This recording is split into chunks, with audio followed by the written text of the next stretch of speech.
হচ্ছে ফ্যাসিবাদকে উৎখাত করতে হবে। তাদের কমরের রশি বেঁধে তাদেরকে জেলে নিয়ে যাওয়া হতো।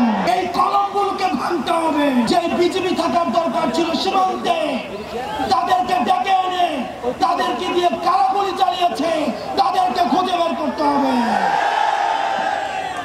আমার পুলিশ ভাইদেরকে কারা ব্যবহার করেছে তাদেরকে খুঁজে বের করতে হবে।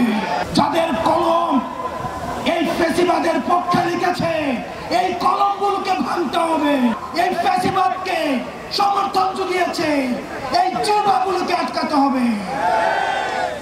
যেই নায়ক, যেই অভিনেতা, যারা সিনেমা বানিয়েছে এই ফ্যাসিবাদের পক্ষে, লক্ষ লক্ষ কোটি দিস্তা কাগজ এই ফ্যাসিবাদের পক্ষে সমর্থন জুগিয়েছে, এই কাগজগুলোকে পুরাতে হবে। প্রিয় সহযোদ্ধা, আমরা দেখেছি গত 16 বছরে আলেম ওলামাদেরকে, যারা গণতন্ত্রের পক্ষে কথা বলেছে, তাদেরকে যখন জেলে নিয়ে যাওয়া হতো, তাদের কমরের রশি বেঁধে তাদেরকে জেলে নিয়ে যাওয়া হতো। কিন্তু আমরা দেখছি আজকে যাদের হাতে 2000 শহীদের রক্তের দাগ লেগে আছে, তারা যখন জেল থেকে বের হয় মনে হয় শ্বশুর বাড়িতে পিকনিক করতে আসছে। আমরা খবর পেয়েছি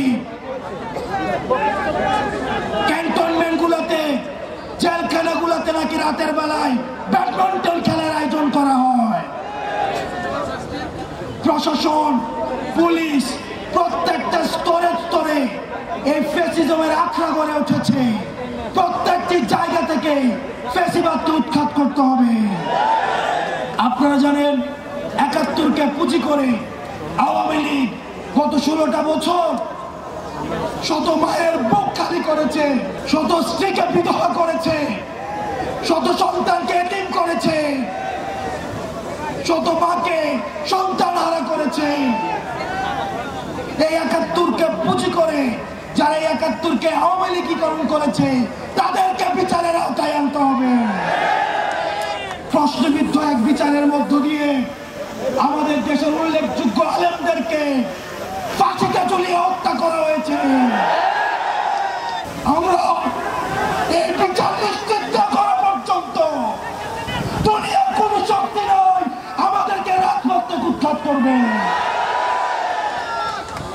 প্রিয় সহযোদ্ধা, আপনারা জানেন ক্ষমতার লোভে অনেক রাজনৈতিক দল আওয়ামী লীগকে মাফ করে দেওয়ার আলাপ তুলেছে।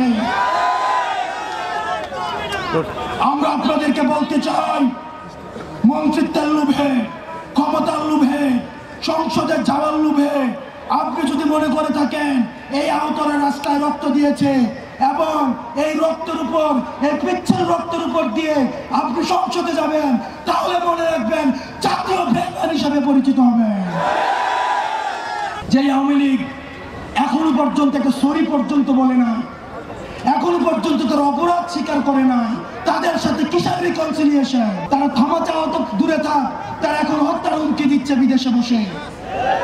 কিন্তু আমরা দেখছি মুরব্বীদের মধ্যে তাদের জন্য মায়া হচ্ছে।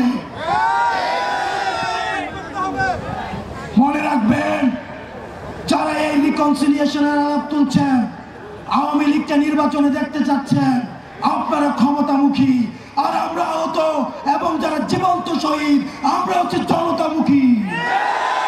যতদিন পর্যন্ত আওয়ামী লীগের বিচার নিশ্চিত হবে, ততদিন পর্যন্ত আগে বিচারের প্রশ্ন। আমি মুরব্বীদেরকে বলতে চাই, যারা বিশেষজ্ঞ রাজনীতিবিদ আছেন, যারা রাজনীতি করছেন, আপনারা ক্ষমতায় যাবেন, গণতন্ত্র প্রতিষ্ঠিত হবে, ভোটাধিকার প্রতিষ্ঠিত হবে, এগুলোর জন্য আমরা আন্দোলন করেছি। কিন্তু আওয়ামী লীগের বিচার নিশ্চিতের পূর্বে তাদেরকে যদি আপনারা রাজনীতির ময়দানে ফিরিয়ে আনতে চান,